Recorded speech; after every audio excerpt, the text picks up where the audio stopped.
भरतपुर में बीजेपी प्रत्याशी राम स्वरूप कोली से सवाल पूछना एक वोटर को महंगा पड़ गया। जी हां, भरतपुर धौलपुर जाट आरक्षण संघर्ष समिति के संयोजक नैम सिंह फौजदार ने आरोप लगाया है कि नुक्कड़ चुनावी सभा के दौरान जब एक युवक ने बीजेपी प्रत्याशी से सवाल किया तो बीजेपी के कार्यकर्ताओं ने उसके साथ मारपीट करना शुरू किया। और जब पीड़ित पुलिस थाने एफआईआर दर्ज करवाने के लिए पहुंचा तो पुलिस ने मामला दर्ज करने से इनकार कर दिया है और उल्टा पीड़ित को ही परेशान करना शुरू किया, जिसे लेकर भरतपुर धौलपुर जाट आरक्षण संघर्ष समिति नैम सिंह फौजदार और कमेटी के सदस्यों ने राष्ट्रपति के नाम एडिशनल डिविजनल कमिश्नर को ज्ञापन सौंपा है। साथ ही 13 अप्रैल को कुम्हेर के पंधौर में चामड़ मंदिर पर जाट समाज की महापंचायत होगी। साथ ही जाट आरक्षण संघर्ष समिति का आरोप है कि भरतपुर और धौलपुर लोकसभा सीट पर जाट आरक्षण संघर्ष समिति ने ऑपरेशन गंगाजल चलाकर बीजेपी का विरोध किया है। इसीलिए हमारी आवाज को दबाने के लिए जाट समाज को निशाना बनाया जा रहा है।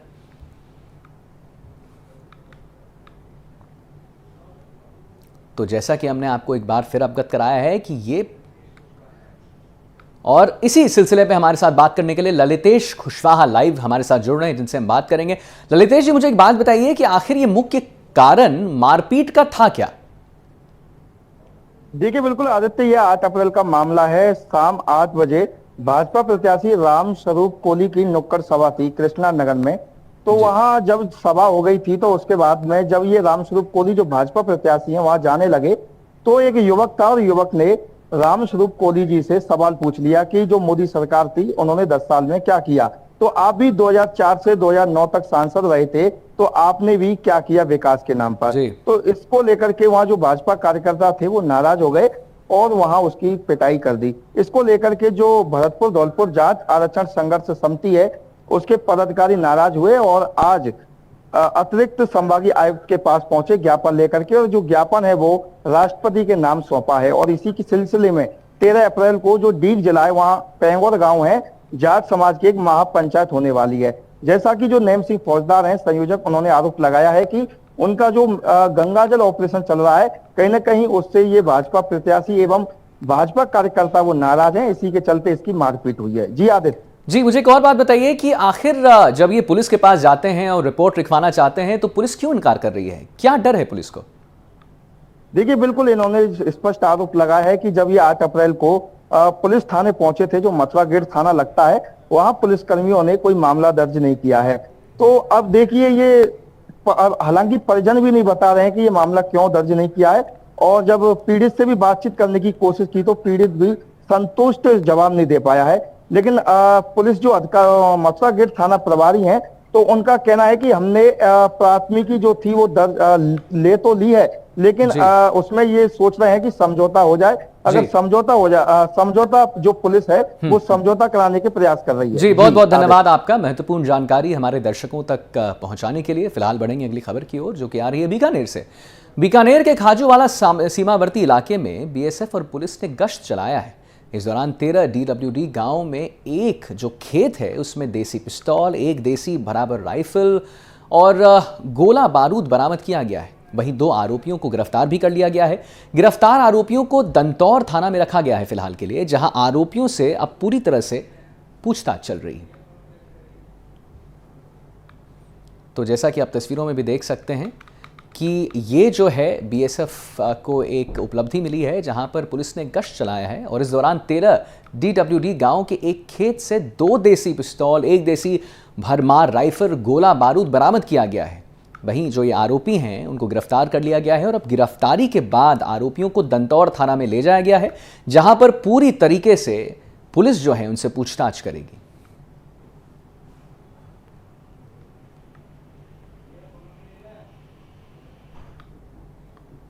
आप देख सकते हैं, हम आपको एनडीटीवी के माध्यम से दिखा रहे हैं कि ये वो पिस्तौल है और ये वो राइफल है जो पूरी तरह से लोडेड थी, और ये 2 शख्स हैं जिनको आज बीएसएफ ने गिरफ्तार किया है और फिलहाल इनको दंतौर पुलिस स्टेशन में रखे हुए हैं।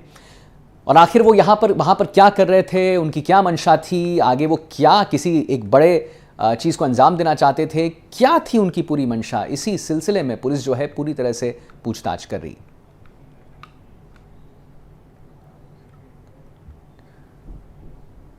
और ब्रेकिंग न्यूज आपको बता दें कि अजमेर, सीकर, सिरोही, उदयपुर समेत कई शहरों में मौसम जो है वो बदल चुका है। कहीं आसमान में काली घटाएं छा चुकी हैं तो कहीं तेज बारिश हो रही है। गर्जन और तेज हवाओं के साथ बारिश हो रही है और भयंकर बारिश हो रही है।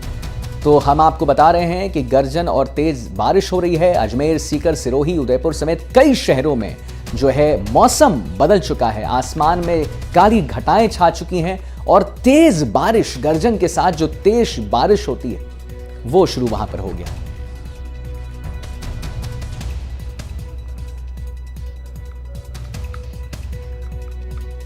अजमेर, सीकर, सिरोही, उदयपुर समेत कई और वहां पर जो जितने शहर हैं उसमें अचानक मौसम बदल चुका है और आसमान में बादल छा चुके हैं और तेज बारिश अचानक से शुरू हो गई।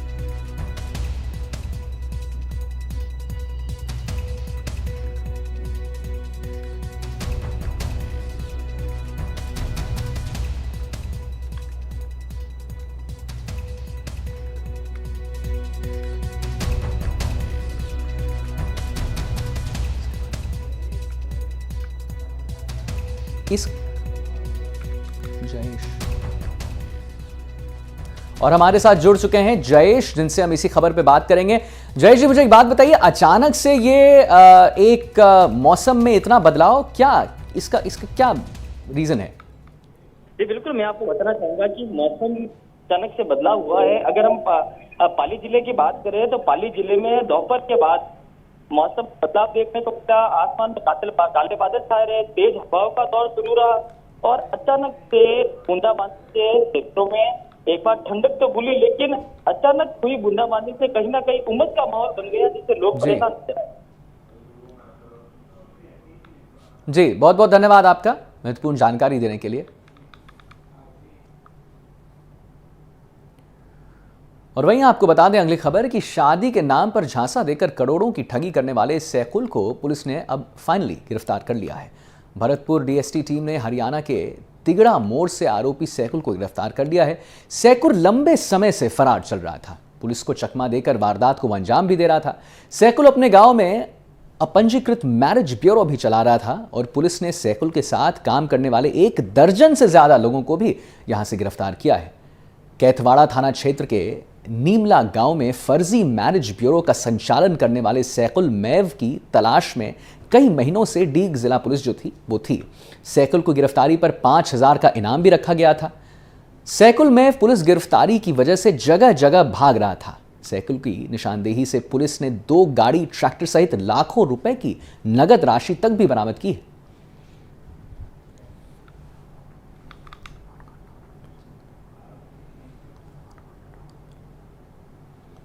और वहीं हनुमानगढ़ टाउन पुलिस ने अंतर्राज्यीय वाहन चोर गिरोह का पर्दाफाश कर दिया है। पुलिस ने गिरोह के 4 सदस्यों को गिरफ्तार किया है। एसपी ने मीडिया से बात करते हुए कहा है कि टाउन पुलिस ने इलाके से चोरी के 5 वाहनों को बरामद किया है। साथ ही अंतर्राज्यीय वाहन चोर गिरोह के 4 सदस्यों को भी गिरफ्तार कर लिया गया है। गिरोह के फरार 2 सदस्यों की तलाश में दाबिश दी जा रही थी और चारों ने शुरुआती पूछताछ में नशे के लिए चोरी की वारदातों को अंजाम देने की बात कबूल की है। वहीं आपको बता दें पुलिस ने वारदात में इस्तेमाल बाइक को भी जब्त कर लिया है। जो सिरसा से बिलोंग करती है और अपने थाना क्षेत्र में यहाँ पर हनुमानगढ़ के अंदर इस तरह के अपराधों को पारित करती है।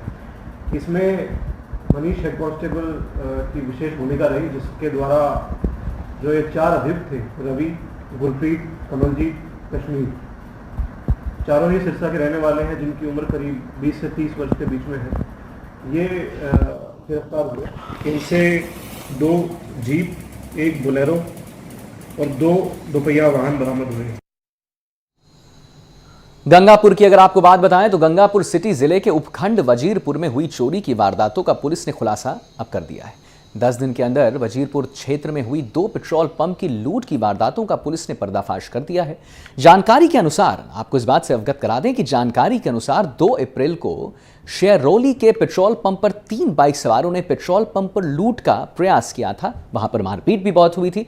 वहीं दूसरी घटना 9 अप्रैल की रात को ही की है, जब एक बाइक पर सवार 3 युवकों ने वजीरपुर के पास एक जो पेट्रोल पंप है वहां पर लूटपाट की थी, फायरिंग तक की थी। मुख्य रूप से जो तीन लोग हैं जिनका ये खुलासा हो पाया है कि 3 लोग इस वारदात में थे।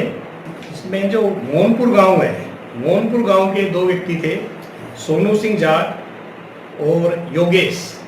2 लोग तो मोहनपुर गांव के थे। इनके साथ में रूप सिंह एक भरतपुर का रहने वाला और था। इन तीनों ने गैंग बना करके ये वारदातें की है।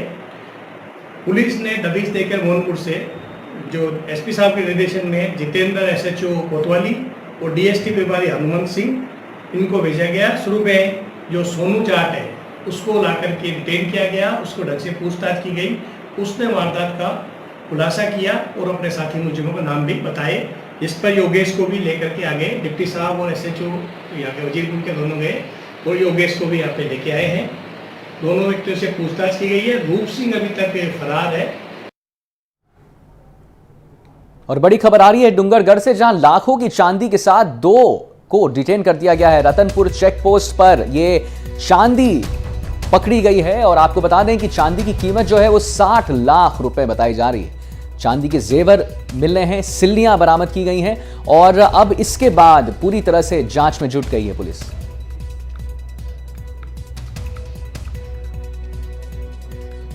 हमारे साथ परवेश जैन हैं, संवाददाता डूंगरपुर, जिनसे हम बात करेंगे। परवेश जी बताइए, ये कब की घटना है, कितने बजे की घटना है ये, और कैसे पकड़ा पुलिस ने इनको?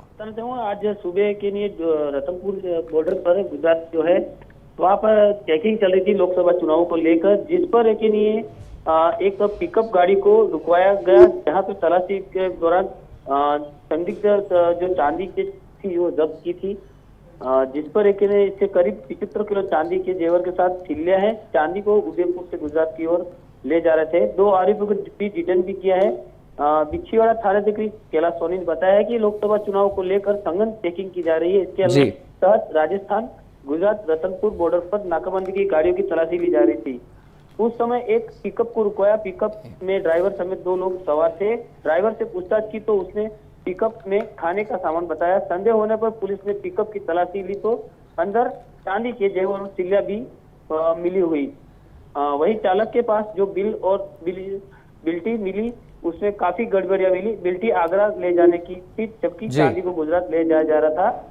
इस पर पुलिस ने चांदी को जब्त कर चौकी पर लेकर आए। चांदी के जेवर और सिल्लियों को वजन करवाया गया, जिसके लिए पुलिस को कांटा मंगवाना पड़ा। वजन करने में पुलिस को 2 घंटे से ज्यादा समय लगा। 74 किलो 785 ग्राम चांदी मिली है, जिसकी कीमत करीब 60 लाख रुपए बताई जा रही है। तो ही पुलिस ने दोनों आरोपियों को डिटेन कर पूछताछ कर रही है। जी बहुत बहुत धन्यवाद आपका।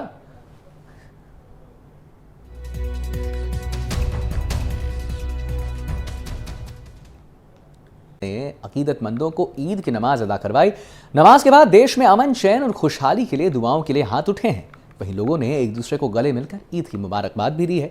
ईद के खास मौके पर मुबारकबाद देने का जो सिलसिला है सुबह से ही शुरू हो गया था। वहीं जनप्रतिनिधि भी ईदगाह पहुंचकर मुस्लिम भाइयों से गले मिलकर ईद की उन्हें मुबारकबाद दे रहे हैं।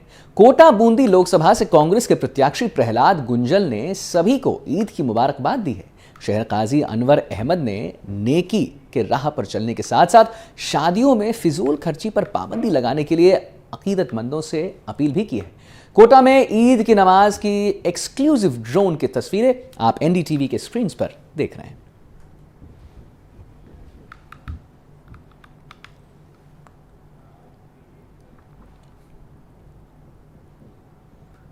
और वहीं जोधपुर में बड़ी ईदगाह में ईद उल फितर की नमाज अदा की गई। इस मौके पर भारी तादाद में मुस्लिम समाज से जुड़े लोगों ने सामूहिक नमाज अदा की है।